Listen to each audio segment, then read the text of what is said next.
오늘 우리 함께 보실 말씀은 느헤미야 2장 1절에서 10절까지의 말씀입니다. 느헤미야서 2장 1절에서 10절까지의 말씀입니다. 다 찾으셨으면 한 절씩 교독하시고 마지막 절은 합독하시겠습니다.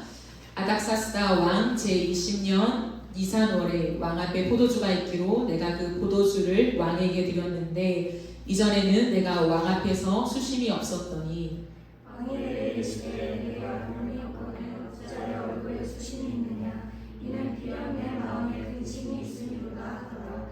그때 내가 그에 두려워하여 왕께 대답하되 왕은 만세수를 하옵소서. 내 조상들의 묘실이 있는 성읍이 이제까지 황폐하고 성문이 불탔사오니 내가 어찌 얼굴에 수심이 없사오리까 하니 왕이 내게 이르시되 그러면 네가 무엇을 원하느냐 하시고 내가 곧 하늘의 하나님께 묵도하고 왕에게 아뢰되 왕이 만일 좋게 여기시고 종이 왕의 목전에서 은혜를 얻었사오면 나를 유다 땅 나의 조상들의 묘실이 있는 성읍에 보내어 그 성을 건축하게 하옵소서 하였는데 그때 왕도 왕 끝에 앉아 있었더라. 왕이 내게 이르시되 내가 이 나라에 다녀올 길이며 어느 때에 돌아오겠느냐 하고 왕이 나를 보내기를 좋게 여기시기로 내가 기한을 정하고 내가 또 왕에게 아뢰되 왕이 만일 좋게 여기시거든 강 서쪽 총독들에게 내리시는 조서를 내게 주사 그들이 나를 용납하여 유다에 들어가기까지 통과하게 하시고 또 왕의 선임 감독 아삽에게 조서를 내리사 그가 성전에 속한 영문의 문과 성곽과 내가 들어갈 집을 위하여 들고 옷을 제목을 내게 주게 하옵소서 하매 내 하나님의 선한 손이 나를 도우심으로 왕이 허락하고 군대 장관과 마병을 보내어 나와 함께하게 하시기로 내가 강 서쪽에 있는 총독들에게 이르러 왕의 조서를 전하였더니 호론 사람 산발락과 종이었던 암몬 사람 도비아가 이스라엘 자손을 흥황하게 하려는 사람이 왔다 함을 듣고 심히 근심하더라. 아멘. 회복 기도하는 자로부터 시리즈 두 번째 시간입니다. 오늘은 기도하는 자의 지혜에서부터라고 하는 제목으로 하나님 말씀을 함께 나누도록 하겠습니다. 오늘 말씀을 보면 아닥사스다 왕 제20년 니산월이라고 되어 있습니다. 니산월. 니산월을 3, 4월 경으로 봐요. 3, 4월경. 그런데 우리가 지난주에 느헤미야 1장을 살펴봤지 않습니까? 1장 1절에 보면 느헤미야가 유다 사람들의 예루살렘 사람들의 소식을 들었던 때가 언제냐면 기스르월이라고 나와 있어요. 기스르월은 11월에서 12월 경으로 말합니다. 그러면 지금 처음 예루살렘의 형편을 듣고 난 다음으로부터 4개월이 지난 시간이죠. 4개월이 지난 시간에 느헤미야가 지나가고 있습니다. 4개월 동안 느헤미야는 어떻게 지냈을까요? 그 얘기를 듣고 4개월이 지난 하루하루를 지나가면서 느헤미야는 어떻게 삶을 살아갔을까요? 그 소식을 듣고 가슴 아파하며 기도하며 보냈을 것입니다. 그런데 기도 속에서 느헤미야는 하나님 앞에 회복을 위한 자신의 할 일을 간구했을 거라고 생각합니다. 왜냐하면 이것은 기도의 아주 자연스러운 흐름이기 때문이에요. 우리가 하나님의 마음을 깨닫잖아요. 하나님의 마음을 깨달을 때에 우리 속에 자연스럽게 나오게 되는 기도가 있어요. 그 기도가 뭘까요? 하나님, 제가 무엇을 할 수 있을까요? 라고 하는 기도예요. 하나님의 마음이 우리 안에 부어질 때 하나님, 그 회복을 위해서 제가 무엇을 할 수 있을까요? 이 기도가 자연스럽게 나옵니다. 그럴 때 성령의 감동이 느껴지게 되죠. 느헤미야는 이런 감동을 느낀 것 같아요. 느헤미야야, 네가 가서 무너진 성벽을 재건해라. 그 뜨거운 마음과 결단을 가지고 저는 하나님께 이렇게 기도했다고 생각해요. 주님, 나를 보내소서. 여러분, 회복은 기도하는 자로부터 시작됩니다. 그 기도는 주님, 나를 보내소서라고 하는 기도예요. 다른 말로 하면 주님, 나를 사용하소서라고 하는 기도이지요. 이것은 느헤미야만이 아니라 많은 하나님의 사람들에게 동일하게 발견되어지는 모습이에요. 구약에 이사야 선지자가 있습니다. 이사야 선지자는 하나님의 임재하심 앞에, 하나님의 압도하는 그 임재하심 앞에 있을 때 주님의 소리를 듣게 돼요. 하나님의 어떠한 소리를 들려주십니까? 누가 나를 위하여 갈꼬? 라고 하는 하나님의 아픈 마음이에요. 내가 과연 누구를 보낼 수 있을까? 이 땅에 이렇게 사람들이 많은데 하나님의 마음을 닮아서 보낼 사람이 없는 거죠. 그때 이사야는 하나님의 심정을 깨닫게 됩니다. 내가 누구를 보내며 누가 우리를 위하여 갈꼬? 그때 그 하나님의 임재 속에 하나님의 감동을 받은 이사야는 주님, 내가 여기 있습니다. 나를 보내소서 라고 하는 기도를 드리게 되지요. 현재 연세대학교, 여러분 아시죠? 연세대학교인 연희전문대학을 세운 언더우드 선교사님이 계십니다. 조선 땅에 오셔서 자신의 생명을 바쳐 복음을 전해주신 분이시죠. 오늘 우리에게 이 성경책이 오기까지, 복음이 오기까지 순교자로 살아가셨던 분이십니다. 그분은 원래 인도 선교사로 나갈 계획을 가지고 있었대요. 근데 그 가운데에 개화기 한국의 모습을 보면서 너무 마음이 안타까웠답니다. 그래서 본인은 인도 선교사로 나갈 계획이 있지만 하나님 앞에 기도를 했대요. 이 한국 땅, 조선 땅을 위해서 하나님 앞에 중보 기도를 하게 되었습니다. 근데 어느 날 성령님이 자신의 마음속에 이러한 음성을 들려주시더랍니다. 누구를 한국에 보내길 원하느냐? 네가 가라. 그런 마음을 성령께서 마음에 담아주셔서 언더우드 선교사님께서는 이렇게 무릎을 꿇고 기도했대요. 주님, 나를 보내소서. 이 기도와 함께 조선 땅에 오셔서 복음을 전하고 순교하셨습니다. 애끓는 중보의 기도는 우리의 삶을 기꺼이 헌신하게 만들죠. 기꺼이 자원하여 하나님 앞에 드리고 싶은 그 마음으로 이끌게 됩니다.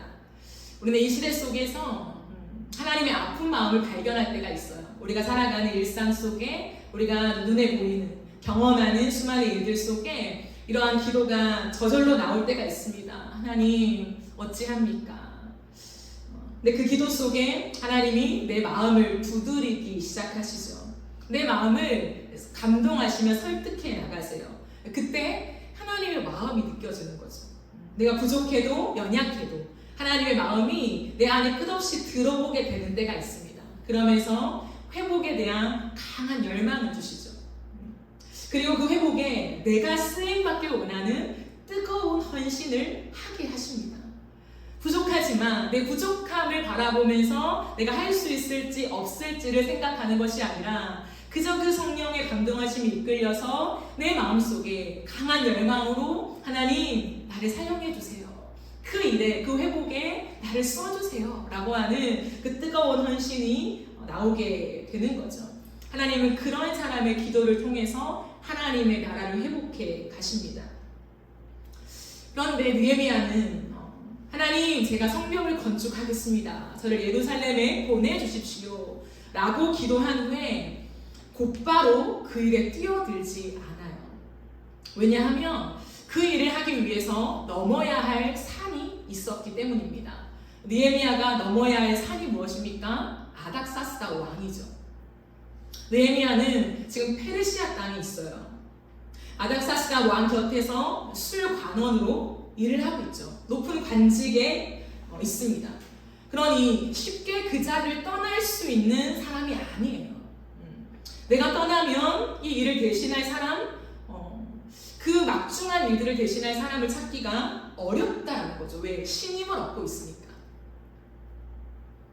예루살렘을 탐방하는 정도라면 괜찮을 것 같아요. 며칠 동안 다녀와라. 이 정도면 괜찮을 것 같은데 느헤미야는 아예 그곳으로 가서 성벽을 재건하려는 마음을 가지고 있습니다. 그러니 꽤 오랜 시간이 소요될 것이 분명하며 비용 또한 만만치 않다는 것이죠. 그 모든 것이 느헤미야에게는 넘어야 할 큰 산이었습니다. 느헤미야는 그 일을 진행할 지혜를 하나님께 구했다는 거예요. 하나님 앞에 때로는 우리가 강하게 받은 감동이 있어요. 그죠? 근데 그 감동과 현실의 괴리가 느껴질 때가 있습니다. 하나님의 감동 분명하지만 내 인생 속에 보니, 현실을 보니 넘어야 할 산이 너무 크게 느껴질 때를 만나기도 하죠. 근데 그때 막무가내로 돌진하는 것 또한 위험하지만 현실 앞에서 쉽게 무너지는 것 또한 우리는 지양해야 돼요. 현실을 바라보면서 이거 너무 큰 산이다, 내가 시도할 수 있는 일이 아니야 라고 하며 무너지지 않아야 합니다. 왜냐하면 비전을 받는 것도 하나님께로부터, 그죠?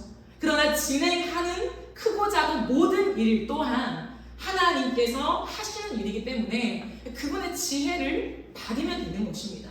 그러기 위해서는 하나님께 기도해야 하는 것이죠. 여러분 생각해 보세요. 느헤미야가 하나님 앞에서 기도할 때에 내 마음이 너무 강력하고 하나님의 감동이 맞으니까 두려움이 하나도 없었을까요? 잘 모르겠고 일단 가자. 예루살렘으로 가서 성벽을 건축하는 게 맞아. 내가 사표를 내는 게 맞아. 그렇게 생각했을까요? 저는 그렇지 않다고 생각해요. 이 4개월의 시간 동안 얼마나 많은 생각을 했을까? 내가 과연 왕 앞에 선다면 상상을 해봤겠죠. 내가 어떤 말을 할 수 있으며 과연 왕의 반응이 무엇일까? 왕이 안 좋게 반응을 하면 내가 어떻게 대처할 수 있을까? 내 인생은 어떻게 되는 건가? 수많은 생각을 하지 않았겠습니까? 그런데 그 수많은 생각을 항상 하나님 앞으로 가지고 가서 하나님께 지혜를 구했다는 거예요. 기도의 사람들은 그냥 앞뒤 가리지 않고 하나님 말씀하셨으니까 갑니다가 아니라 겉으로는 가죠. 하지만 남에게 보이지 않는, 드러나지 않는 그 혼자만의 시간 속에 하나님, 내 마음이 두려워요. 하나님, 이게 가능한 것입니까? 하나님, 이러면 어떻게 되는 거예요? 이 수많은 생각을 하나님 앞에 독대하며 나아가는 그 과정들이 있다는 거예요. 하나님만 아시죠. 느헤미야는 하나님을 너무나 굳게 신뢰했던 사람이었어요. 그것이 느헤미야가 계속 기도하게 된 동력이 아니었나 생각합니다. 기도가 당연히 되어지는 사람은 잘 없죠. 하지만 느헤미야는 왜 기도했을까? 왜 항상 기도의 무릎으로 주님 앞에 나아갔을까? 그게 자연스러웠을까? 다른 사람들이 봤을 때 저 사람은 정말 기도가 자연스러워, 어떻게 저럴 수 있을까? 라고 했을 때 느헤미야의 마음에는 항상 하나님을 신뢰하는 굳건한 마음이 있었다는 거예요. 즉 하나님이 감동을 주셨다면 이건 맞다, 1차의 확신이 있습니다. 그리고 하나님이 감동을 주셨다면 맞는데, 맞다면 하나님이 이루어 가실 거다라고 하는 2차의 확신이 있습니다. 그리고 하나님이 이루어 가실 거면 하나님은 나의 기도를 사용하신다라고 하는 3차의 확신이 있습니다. 그것은 하나님을 아는 은혜 속에 나오는 거죠. 하나님이 이루어 가시지만 수많은 역사 속에 항상 하나님 앞에 엎드리는 자의 기도를 통해서 하나님의 일을 이루어 가신다라고 하는 것을 너무 잘 알고 있었기 때문이에요. 그러니 그 기도한 지 4개월 만에 드디어 하나님의 응답이 느헤미야의 현실에 펼쳐지게 됩니다. 이루어지게 된다는 거예요. 현실에 떨어지게 되는 놀라운 역사를 만납니다. 여러분, 기도는 때론 이렇게 지속하게 될 때가 있어요. 내가 기도하면 당장 오늘, 내일, 일주일 안에 하나님이 응답하실 때도 있죠. 하지만 느헤미야처럼 때로는 4개월, 이 엄청난 시간이 걸리면서 동일한 기도 제목만 반복하게 하실 때도 있다라는 거예요. 우리의 생각에는 언제 이루어질까? 이루어지기나 할까? 또 그 속에서 우리는 이렇게 생각하죠. 내가 받았던 그때 감동이 과연 하나님의 감동이 맞았을까? 여기까지 흔들려요. 그러나 그럼에도 불구하고 반드시 응답된다는 것을 믿어야 해요. 여러분, 참 이게 모순 같지만 진리예요. 내 마음에 이게 맞을까? 그때 그 감동이 틀린 건 아닐까? 분명히 의심 같지만 그런데도 불구하고 내 마음에 확신이 함께 있어요. 여러분, 그런 경험 해본 적 있으십니까? 그런데 하나님이 그래, 말씀하신 게 맞아, 그리고 하실 거야 라고 하는 이 두 마음이 내 마음속에 공존하는 것을 경험합니다. 근데 이게 믿음이에요. 오늘 말씀에 보면 1절에 보면 왕 앞에 포도주가 있기로 내가 그 포도주를 왕 앞에 드렸는데 2절에는 느헤미야가 왕 앞에서 수심이 있었던 적이 없다라고 되어 있죠. 느헤미야가 왕 곁에서 자신이 늘 하던 대로 직무를 이행하게 됩니다. 왕이 느헤미야를 본 거죠. 느헤미야 얼굴이 썩 좋지 않아요. 느헤미야를 항상 봐왔던 왕, 사실 부하잖아요, 신하잖아요. 한 나라의 왕입니다. 대제국이에요, 페르시아는. 그러면 나에게 술을 따라주는 이 부하의 얼굴 표정이 뭐가 대수라고요. 넘어갈 수 있지만 왜 왕은 이 느헤미야의 얼굴을 주목하게 됐을까? 그만큼 신임이 있었다는 거예요. 삶에서 정말 성실하고 바르게 살아갔던 태도가 있었다는 거예요, 느헤미야는. 그러니 왕이 그의 얼굴을 주목합니다.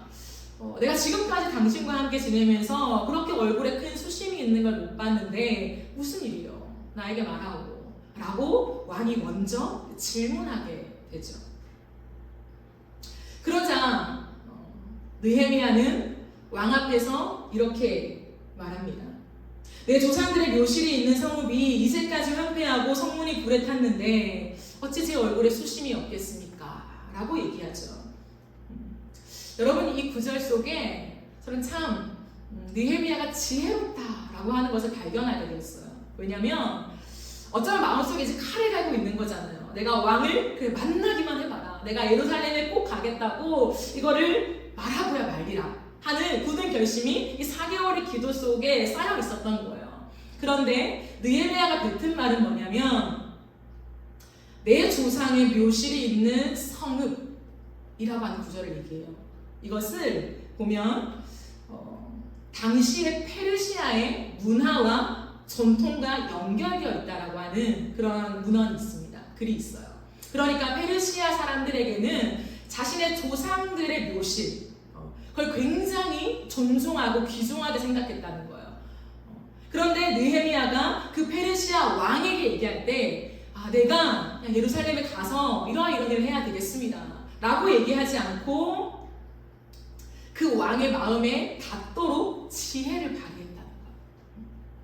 그 왕이 중심에 아주 귀하게 여기고 있는 것, 내 조상의 묘실을 대우하는 그 태도를 알았기 때문에 나의 조상들도 그 묘실이 있는데 거기가 다 불에 탔다고 해요. 그러니 어찌 내 마음에 수심이 없겠습니까?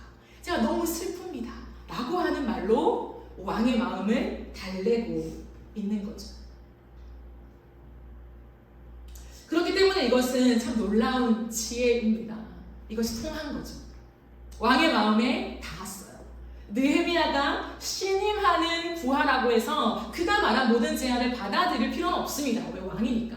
하지만 그 말이 왕에게는 자신을 대적하는 말, 내가 예루살렘에 가겠다, 왕을 버리겠다 이렇게 들린 것이 아니라 조상의 그 묘실, 그게 불탄 것에 대한 슬픔이 있구나로 와닿아서 우호적인 반응을 하게 됩니다. 뭐라고 합니까? 그래? 너가 원하는 게 뭐냐?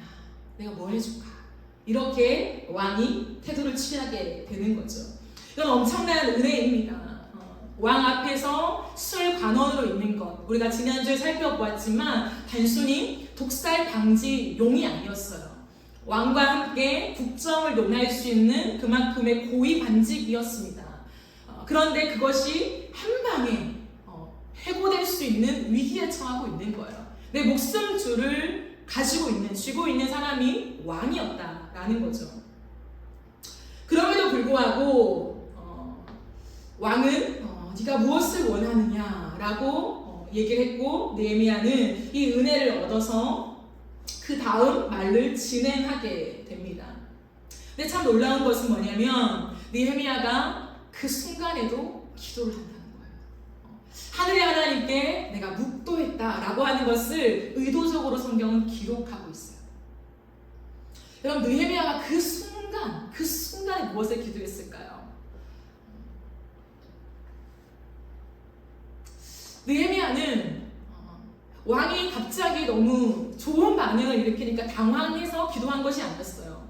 내가 이 순간을 잘 얘기해야 되는데 뭐라고 얘기할까? 하나님 도와주세요 라고 기도한 것이 아니었습니다. 왜냐하면 느헤미야는 이미 이 4개월의 시간 동안에 왕에게 할 말을 준비하고 있었기 때문입니다. 그런데 그럼 그 순간에 느헤미야는 무엇을 기도한 것일까요? 느헤미야는 이 대화의 시작과 과정과 끝이 모두 하나님께 있습니다 라고 하나님께 맡기는 기도를 한 거예요. 하나님, 이 모든 것이 나의 프로젝트가 아니라 하나님이 시작하셨고 하나님이 끌고 가실 거고 하나님이 완성하실 것을 나는 믿습니다 라고 하는 하나님 앞에 주권을 올려드리는 기도였다라는 거예요. 참 놀라워요. 우리는 때로 대화를 시작할 때 기도하죠. 아주 중대한 일을 만날 때 하나님 제발 잘 얘기해서 이것이 순조롭게 끝날 수 있도록 지혜를 주시고 함께 해주세요. 그런 기도는 해요. 근데 대화의 진행 속에 순적하게 진행되고 있으면 거기에 몰입하지 기도하지 않습니다. 근데 느헤미야는 하나님 앞에 기도하고 있는 거예요. 하나님이 인도하시고 있구나. 하나님이 내 말을 풀어가실 거야 라고 생각하지 않고 긴장감을 늦추지 않고 하나님 앞에 기도하고 있는 거죠.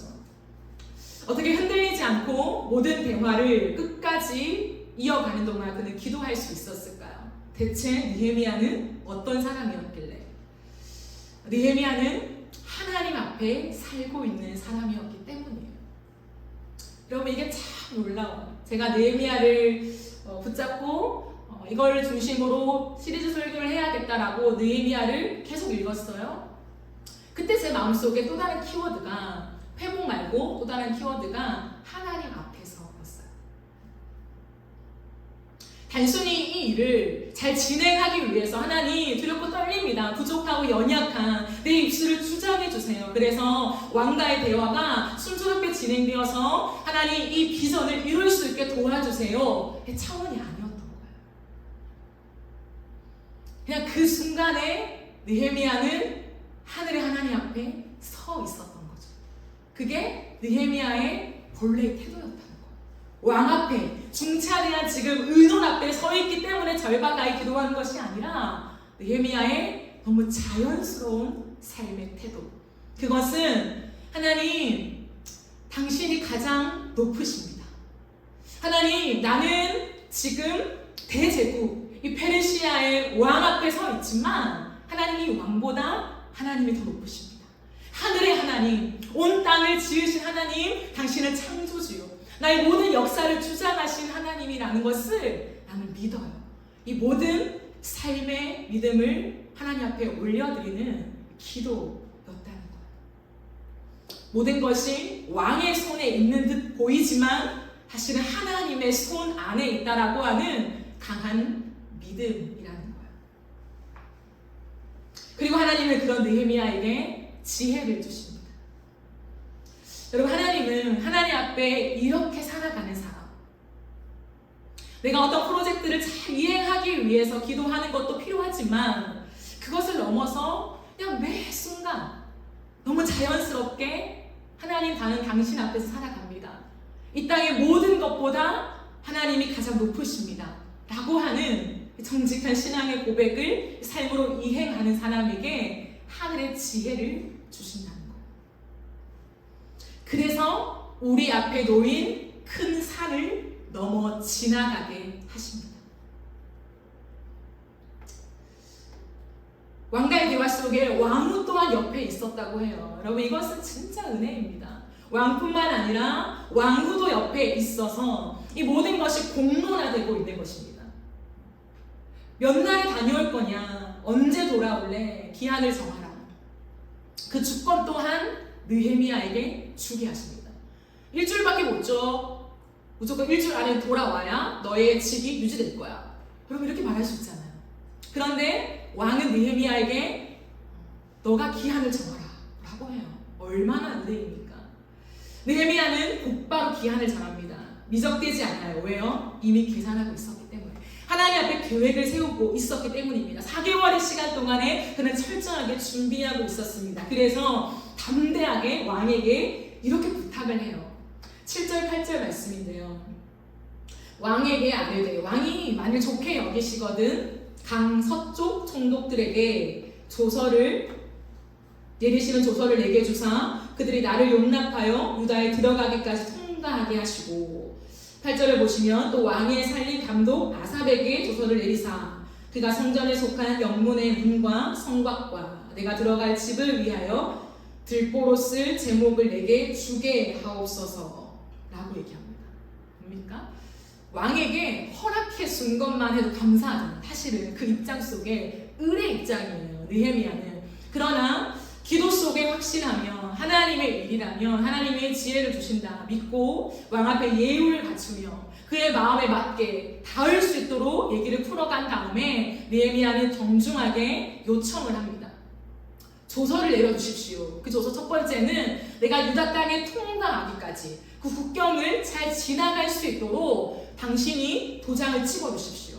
프리패스할 수 있는 권한을 달라는 거예요. 내가 자유롭게 갈 수 있도록 당신의 권한을 나에게 이양해 달라고 당당하게 요구를 해요. 그리고 내가 그 땅에서 하나님의 그 성벽을 건축할 때 쓸 좋은 제목을 나에게 주세요. 아삽에게 당신이 명해서 나에게 주라고 명령해 주세요. 라고 너무 당당하게 요구하고 있다는 거예요. 너무 놀라워요. 아무리 왕과 가까운 사람이었다 할지라도 어찌 그 왕 앞에 두렵지 않았겠습니까? 두렵다고 얘기를 하고 있어요. 느헤미야도. 그 직위와 그 높이에 두려워하면서 말을 한마디 한마디 조심스럽게 이어가고 있다라고 했습니다. 하지만 기도의 사람은 담대한 거예요. 그 사람 앞에서 예우를 갖추면서 내가 얘기하는 건 필요하지만 마음에 담대함은 있다라는 거죠. 어떻게 이렇게 그 짧은 시간 안에 느헤미야가 당당히 요구하며 요청할 수 있었을까요? 제가 앞서 말한 대로 느헤미야는 이 4개월의 시간 동안에 하나님이 자기에게 이 감동을 주셨다는 것을 확신했어요. 그렇기 때문에 하나님이 하실 거다라고 하는 믿음이 있었죠. 하나님이 내가 생각하지 못하지만 어떠한 방법으로든 길을 여실 거다. 그럼 그때 나는 이것이 필요하다 라고 하는 모든 것을 하나님과의 기도 속에 정리가 되어 있었던 거죠. 여러분, 기도의 사람은 기도만 하지 않아요. 기도의 사람은 하나님 앞에 지혜를 구하면서 내가 주님께서 주신 비전을 위해서 무엇을 해야 할지를 구체적으로 준비하는 사람입니다. 느헤미야가 그 모습을, 아름다운 모습을 정확하게 보여주고 있는 거죠. 그럼 저는 이 말씀 속에 느헤미야가 계속 놀라웠어요. 와, 어떻게 이럴 수 있을까? 나라면 어떻게 말했을까? 어떤 표정을 지었을까? 어떤 말투로 얘기했을까? 많이 상상해 보았어요. 근데 참 놀라운 건 뭐냐면 느헤미야가 하나님 앞에 기도했잖아요. 그때는 왕이 어떻게 나올지를 몰랐던 거죠. 자신의 직위뿐만 아니라 목숨까지도 위태로울 것을 알고 있었어요. 근데 말하지 않고 일단 4개월 동안 기도만 했잖아요. 그 기도 속에 하나님의 확신이 있었어요. 하나님이 이걸 나에게 원하시는구나. 그런데 느헤미야에게는요, 능력이 없었어요. 자신이 예루살렘에 가서 성벽을 건축할 돈 부족했다는 거예요. 하나님 앞에서 구체적인 비전을 성취하는 계획을 세운다고 해서 내가 어떻게 자금까지 도달할지의 계획을 마련하는 것은 그럼 아니에요. 하나님 앞에서의 계획을 세워야 되죠. 그러니까 내게 지금 돈이 얼마가 있고 어떻게 내가 돈을 받을 수 있고, 그러니 이 금액 안에서 내가 성벽을 그래 이렇게 건축하면 되겠구나. 자재는 뭘 쓰고 어떤 사람의 도움을 써서 그 사람에게 사례금을 주면서 이렇게 어느 정도 할 수 있겠구나. 이걸 구체적인 계획이라고 성경은 말하지 않아요. 그게 필요 없다는 게 아니라요. 느헤미야가 하나님 앞에 생각한 구체적인 계획이라는 건 뭐냐면 그것을 하기 위하여 정말 필요한 항목들을 하나님 앞에 정리하기 시작했다는 거예요. 그리고 그것마저 내가 할 수 있는 건 내가 하죠. 하지만 지금 나에게 없는 것을 하나님 앞에 구하며 기도했다는 거예요. 현실에 없다고 해서 이건 좀 어려울 것 같아. 빼면서 현실 가능한 계획만 세우지 않았다는 않았다는 것이 너무 놀랍다는 거예요. 왜? 느헤미야는 철저히 계획적인 사람인데, 모든 것을 다 읽고 있는 사람인데, 근데 어찌 하나님 앞에서는 비워두고 그 일을 진행할 수 있었을까? 저는 그게 기도의 힘이라고 생각해요.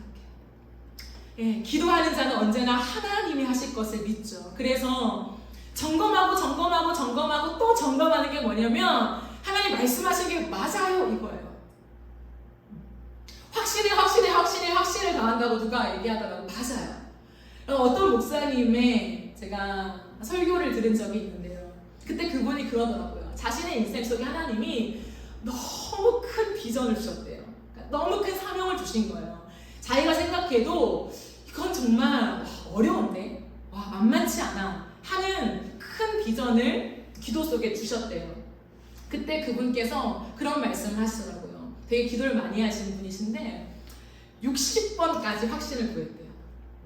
그분이 컨펌 하나님 또 한 번 더 그래요? 그럼 한 번만 더 라고 하면서 60번의 컨펌을 받았대요. 근데 하나님은 60번의 컨펌을 주셨답니다. 놀랍죠? 하나님이 테스트한 것이 아니었어요. 이 놀라운 일, 이 큰 일을 내가 감당할 수 없기 때문에. 여러분, 기도의 사람이 기도했으니까 어떻게 되겠죠? 이렇게 하지 않는다고요. 성숙한 기도의 사람은 그것을 생각해요. 현실로서 어떻게 이룰 수 있을까를 생각합니다. 그러나 힘은 뭐냐면, 못하는 것 속에 어떻게 할 수 있습니까? 주님, 돕는 자를 붙여주세요. 그러면 내가 이거 할게요. 돈을 지금 당장 나에게 주세요. 그러면 하나님의 뜻이라고 제가 확신하겠습니다. 그렇게 하지 않는다. 어떻게 하냐면, 현실은 여전하지만, 비어있는 것들은 여전하지만, 당신이 나에게 말씀하신 그것이 정말 맞습니까에 목숨을 건다는 거. 컨펌을 하나님께 요청하면서 당신의 감동이 정말 맞습니까? 내 감정 아닙니까? 내 생각이 아닙니까? 누군가의 어떤 분위기에 쓸려서 내가 하는 게 정말 아닙니까? 당신이 하신 말씀이라고 확신을 주세요. 그리고 그것이 오케이 되면 그 다음부터는 현실에 부족함이 있어도 고 한다는 거예요. 그러므로 하나님을 존중하고 기도하는 사람에게 전진은 막연한 전진이 아닌 거죠. 굉장한 리스크를 감수하고 가요. 당장 내일 내 삶이 어떻게 될지, 이 비전이 이루어질지 말지 몰라요. 아무것도 정해진 게 없어요. 확정된 것이 없습니다. 그러나 갑니다. 그게 누굽니까? 아브라함이죠. 하나님 앞에서 그 길을 떠난다는 거예요. 그것이 오늘 느헤미야가 보여주는 놀라운 기도의 모습, 그리고 그의 지혜라는 것을 깨닫게 되죠. 그러니 왕 앞에서 부족함을 당당하게 요청합니다. 무례한 요청이 아니에요. 왕이여, 당신의 능력이 있으니 나를 신임합니까? 내가 지금까지 당신 곁에서 한 것들을 당신이 아시죠. 내가 어떤 사람인지 당신이 아시죠.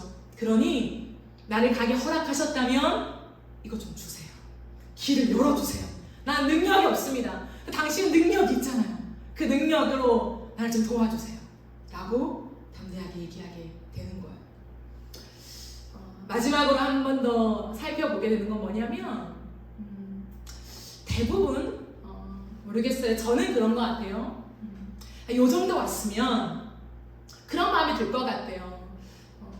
왕에게 너무 감사하고, 와, 그래, 내가 지금까지 쌓아왔던 내 삶, 신실한 내 삶, 헛것이 아니었구나. 이때를 위함이었구나. 좀 뿌듯해하기도 하고. 그리고 왕 앞에 나아가서 그 왕의 호의가 너무 감사해서, 그래, 페르시아 왕이 아니었다면 내가 어찌 이 비전을 이룰 수 있겠나. 참 감사하고 고마운 마음으로 지나갔을 것 같아요. 그런데 느헤미야는 기가 막힌 고백을 마지막으로 남겨요. 9절 말씀인데요. 8절 말씀인데요. 8절 끝에 보시면, 내 하나님의 선한 손이 나를 도우심으로 왕이 허락하고 라고 얘기해요.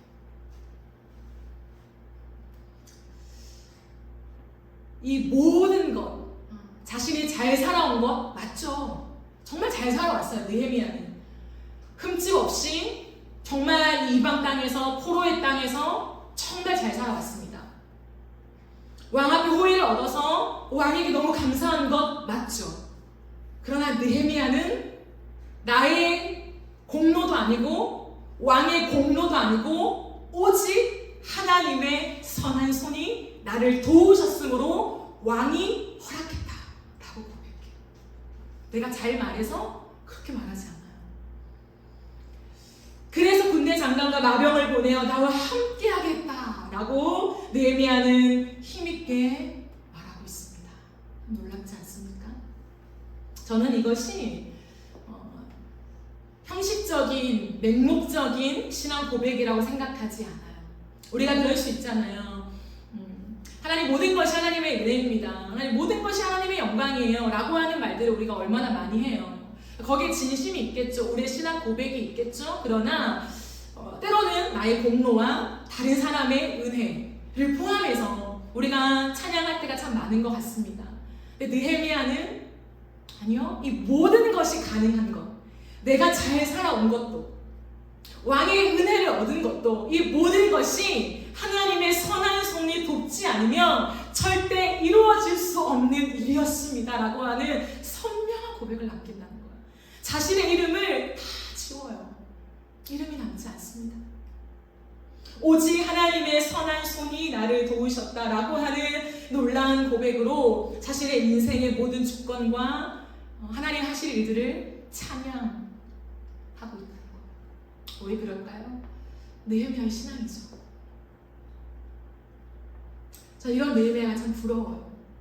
너무 감사하고 물론 내가 직접 대면하지 못했지만 내가 진리라고 살아있는 역사라고 믿는 이 성경 안에서 내 선배가, 내 신앙의 어른이 이렇게 살아주셔서 너무 감사하고 어떻게 이렇게 살아갈 수 있었을까? 세상의 한복판에서 어떻게 왕 앞에서 이렇게 이 모든 대화의 끝이 여기까지 맺을 수 있었을까? 너무 놀라워요. 하나님의 선한 손이 도와서 왕이 허락하고 비전을 이룰 수 있는 길이 열립니다. 그럼 이게 그리스도인의 길이에요. 그런데 다음 주 다시 이어서 살펴보겠지만 여러분 오늘 우리가 읽은 10절 마지막 절은 그렇게 좋게 엔딩하지 않습니다. 방해꾼이 나타난다 라고 끝나죠. 제가 왜 10절까지 본문을 잡았냐면 이게 우리의 인생이기 때문이에요. 하나님의 비전, 하나님의 꿈, 하나님의 부르심, 내 가슴 뛰는 하나님의 콜링이라고 믿고 우리는 기도하며 나아가요. 정말 지나가기 어려운 높은 산을 하나님의 은혜 속에, 그분의 도우시는 손길 속에 넘어가요. 와, 이제 됐다. 예루살렘으로 가서 내가 이 비전을 드디어 성취하면 되는구나 라고 생각할 수 있지만 또다시 우리 앞에는 방해물이 있을 수 있다. 그러나 계속 살펴보겠지만 느헤미야는 갑니다.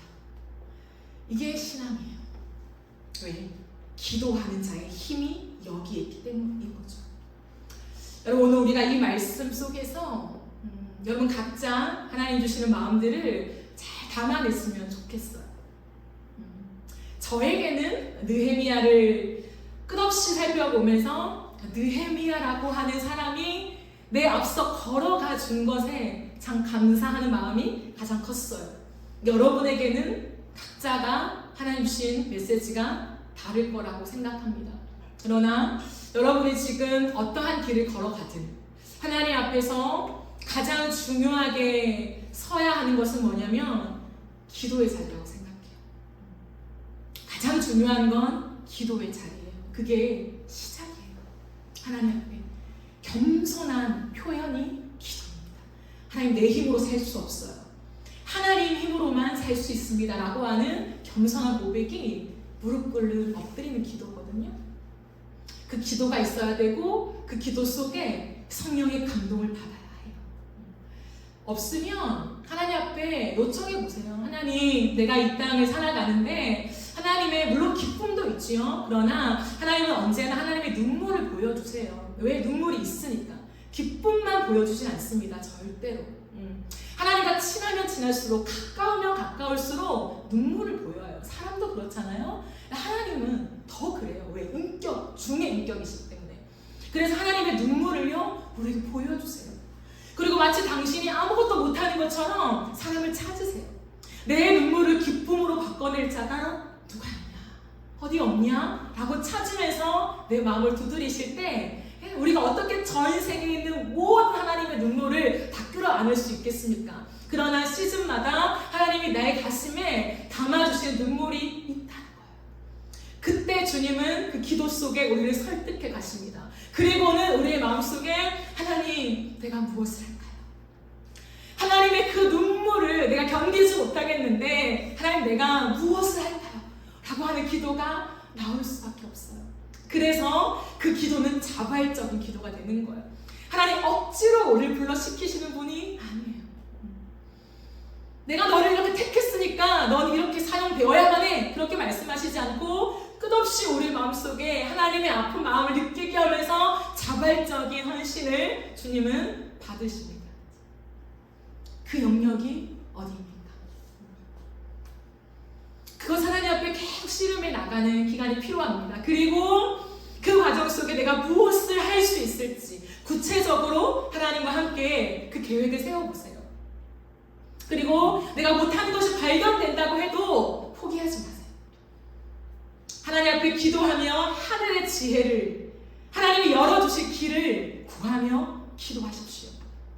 때로는 4개월이 아니라 4년이 될 수도 있어요. 죄송하지만 저도 살아보지 않았지만 어떤 분들은 40년, 50년을 기다렸다고 하더라고요. 여러분, 모세가 몇 년을 기다렸습니까? 80년을 기다렸어요. 하나님 앞에서 살아갔던 그 많은 연수들을 지나가면서 하나님이 우리에게 이루시는 비전이 있다는 것이죠. 그래서 하나님과 함께 동행해 나가는 것. 하나님은 이 시간이 끝날 때까지 하나님 나라를 회복시켜 가시거든요. 그거 하나님의 꿈이에요. 그걸 아니다라고 말할 수 있는 사람은 없어요. 왜? 성경이 나와 있기 때문에. 하나님의 나라를 회복하는 것이 하나님의 꿈이에요. 하나님의 간절한 원띵이라는 거예요. 에덴을 회복할 그 하나님의 나라를 향한 주님의 눈물과 애통과 기쁨과 모든 희노애락이 담겨있는 것이 하나님의 꿈이에요.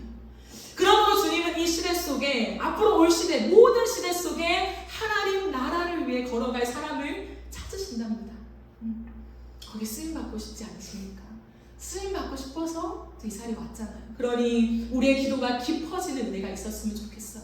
하나님, 나에게 하나님의 마음을 담아주세요. 그리고 그 길을 주님과 동행할 수 있도록 나에게 기도의 힘을 더하여 주시고 하나님을 신뢰할 수 있는 믿음을 주십시오 라는 기도가 저와 여러분의 기도가 되어지기를 간절히 바라고 소망합니다.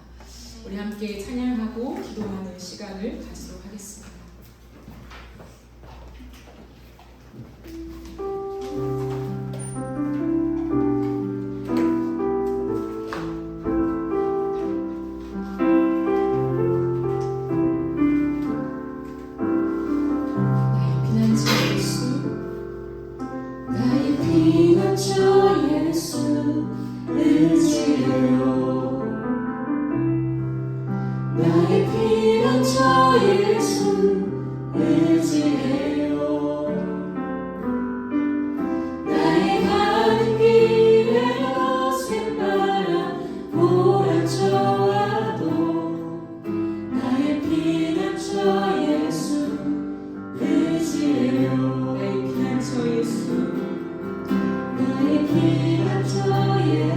의지를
나를 사랑하시니 나의 모든 것을 아끼겠습니다.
당신이 모든 걸 하실 수 있는 하나님이시지만 누가 나의 손발이 되겠냐 라고 찾으시며 하나님의 눈물을 보여주시며 그 사람을 설득하십니다.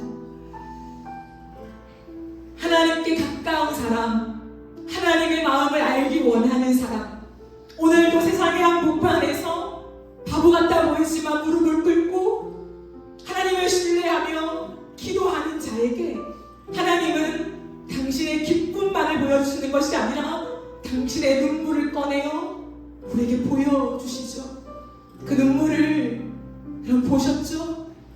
이제 다시 한번 주님 앞에 기도하며 하나님 그 눈물을 내 가슴에 뜨겁게 해주세요. 하나님 내가 하나님의 눈물을 가지고 있다면 하나님의 기쁨으로 변화시키는 사람이